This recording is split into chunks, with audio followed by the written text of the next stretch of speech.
श्री स्वामी समर्थ मंडळी, आजचा विषय प्रत्येक हिंदू कुटुंबासाठी अत्यंत महत्त्वाचा आहे. कारण हा प्रश्न अनेक जण विचारतात.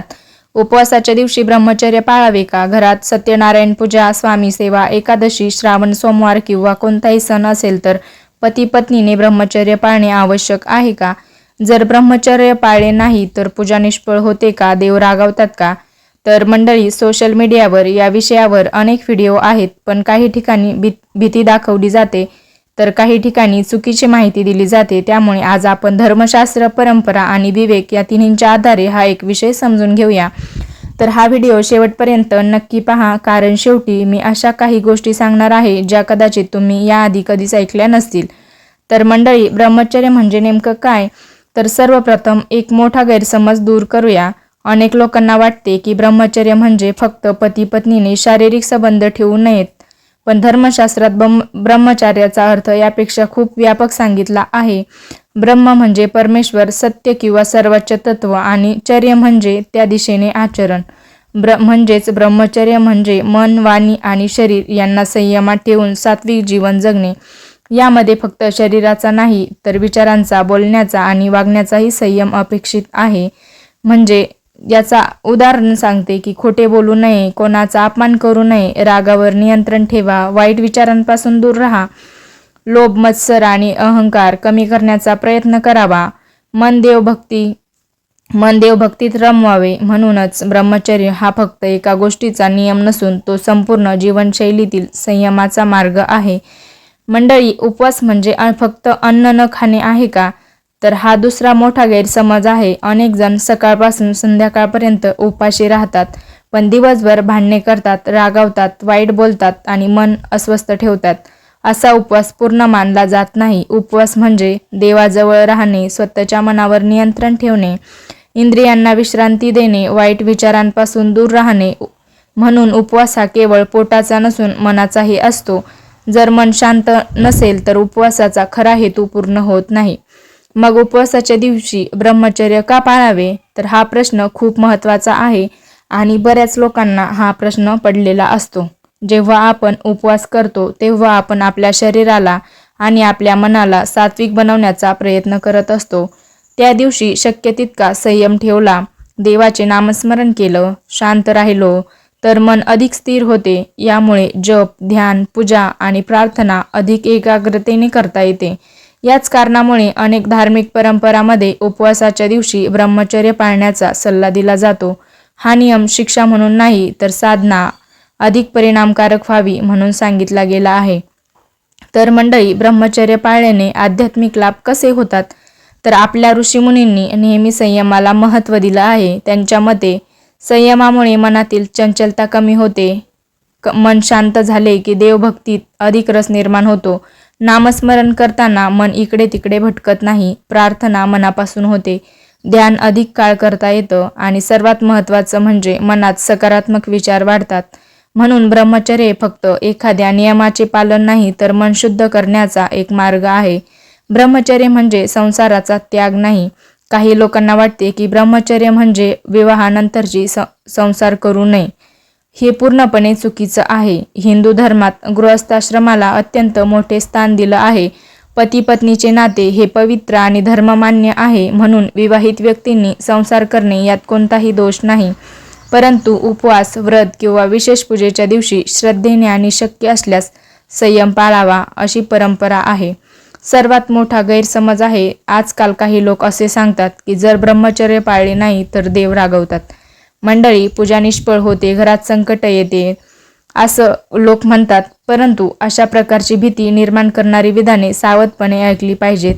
नेमकं खरं काय आहे हे कोणालाच माहीत नसतं. धार्मिक परंपरांमध्ये संयमाला महत्त्व दिलं जातं, पण देव फक्त एका कृतीवरून भक्ताचा त्याग करतात असे मानणे योग्य नाही. देव भक्ताचा भाव, श्रद्धा आणि प्रामाणिकपणा अधिक महत्त्वाचा मानतात. म्हणून भीती न ठेवता श्रद्धेने आणि शक्य तितक्या संयमाने पूजा करणे हा अधिक संतुलित मार्ग आहे. हिंदू धर्मात एकादशीला अत्यंत पवित्र दिवस मानलं जातं. या दिवशी भगवान विष्णूंची उपासना केली जाते. अनेक भक्त दिवसभर उपवास करतात, विष्णू सहस्रनामाचं पठण करतात, नामस्मरण करतात आणि सात्विक जीवन जगण्याचा प्रयत्न करतात. परंपरेनुसार या दिवशी शक्य असल्यास ब्रह्मचर्य पाळावे असे सांगितले जाते. यामागे उद्देश असा की मन अधिक शांत राहावे आणि भक्तीमध्ये एकाग्रता वाढावी. याचा अर्थ असा नाही की ब्रह्मचर्य न पाळल्यास देव शिक्षा करतात. हा श्रद्धेने पाळला जाणारा संयमाचा नियम आहे. आणि मंडळी, श्रावण महिन्यात काय करायचे तर श्रावण महिना भगवान शिवाला समर्पित मानला जातो. या महिन्यात अनेक जण सोमवारचे व्रत करतात, शिवलिंगावर अभिषेक करतात, ओम नमः शिवाय या मंत्राचा जप करतात. तर श्रावण महिन्यामध्ये श्रावणात सात्विक जीवन जगण्याचा विशेष महत्त्व दिलं जातं. म्हणून अनेक कुटुंबात या काळात संयम, साधेपणा आणि ब्रह्मचर्य पाळण्याची परंपरा आहे. श्रावण म्हणजे मन आणि शरीर शुद्ध करण्याचा महिमा असेही मानले जाते. आणि महाशिवरात्री ही भगवान शिवांची सर्वात महत्त्वाची रात्र मानली जाते.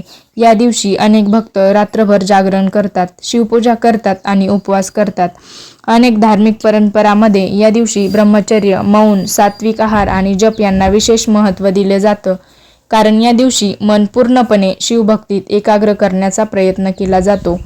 त्यानंतर मंडळी, नवरात्री म्हणजे आदिशक्तीची उपासना. या 9 दिवसात अनेक लोक उपवास करतात, देवीची आराधना करतात आणि सात्विक जीवन जगतात. या काळात संयम पाळणे, वाईट सवयींपासून दूर राहणे आणि मन शुद्ध ठेवणे हे अधिक महत्त्वाचं मानलं जातं. ब्रह्मचर्य पाळणे ही अनेक घरातील पारंपरिक प्रथा आहे, परंतु सर्वांसाठी कठोर बंधन आहे असे मानले जात नाही. अनेक घरात सत्यनारायणाची पूजा मोठ्या भक्तिभावाने केली जाते. या पूजेच्या आदल्या दिवशी आणि पूजेच्या दिवशी अनेक कुटुंबात ब्रह्मचर्य पाळले जाते. कारण पूजा करताना मन शांत आणि सात्विक असावे अशी भावना असते. हे श्रद्धेचं प्रतीक आहे. तर गणेश चतुर्थी, रामनवमी, कृष्ण जन्माष्टमी, गुरुपौर्णिमा, दत्त जयंती यासारख्या सणांमध्येही अनेक भक्त संयम पाळतात. या दिवशी सात्विक आहार, देवपूजा, नामस्मरण आणि चांगले विचार यांना अधिक महत्त्व दिलं जातं. तर मंडळी, अनेक स्वामी भक्त रोज सेवा करतात. काही भक्त गुरुवारी विशेष पूजा करतात. जर मोठे पारायण, जप, अनुष्ठान किंवा विशेष सेवा असेल तर शक्य असल्यास संयम पाळणे ही अनेकांची श्रद्धा असते. पण सर्वात महत्त्वाचा मुद्दा म्हणजे सेवा मनापासून आणि अहंकाराशिवाय करणे हेच खरं आहे. तर जर ब्रह्मचर्य पाळता आले नाही तर हा प्रश्न अनेक विवाहित जोडप्यांना पडतो. जर परिस्थितीमुळे किंवा अज्ञानामुळे ब्रह्मचर्य पाळता आले नाही तर स्वतःला दोष देत बसू नका. दुसऱ्या दिवशी नेहमीप्रमाणे देवाची पूजा करा, नामस्मरण करा आणि श्रद्धा कायम ठेवा. धर्माचा उद्देश भीती निर्माण करणे नसून मनाला योग्य दिशा देणे हा आहे. तर कोणत्या गोष्टी नक्की टाळाव्यात तर जर तुम्ही उपवास किंवा पूजा करत असाल तर या गोष्टी टाळण्याचा प्रयत्न करा. खोटे बोलणे, कोणाचा अपमान करणे, रागावणे, भांडणे, निंदा करणे, तामसिक आहार, व्यसन, मत्सर आणि द्वेष हे टाळणे ब्रह्मचर्य इतके महत्त्वाचं मानलं जातं.